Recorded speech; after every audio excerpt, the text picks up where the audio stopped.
नमस्कार भक्तांनो. किंक्रांत आली की आपण बायका एकमेकींना वाण वाटतो. पण कधी विचार केला आहे का त्यामागचं खरं रहस्य काय आहे? शास्त्रानुसार किंक्रांत हा दिवस जुनं दुःख, नकारात्मकता दूर करण्याचा असतो. या दिवशी वाटलेलं वाण फक्त वस्तू नसतं, तर ती असते आपली सद्भावना आणि शुभेच्छा. वाणात दिले जाणारे तीळ, धान्य, भाजी, वस्त्र, वस्तू या गोष्टी समृद्धी, उबदारपणा आणि पोषणाचं प्रतीक आहेत.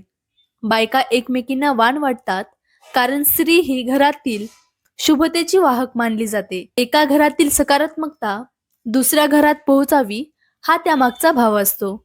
म्हणून किंक्रांतीचं वाण म्हणजे फक्त रीत नाही, तर नातेसंबंध घट्ट करणारा आणि घराघरात शुभता पसरवणारा संस्कार आहे.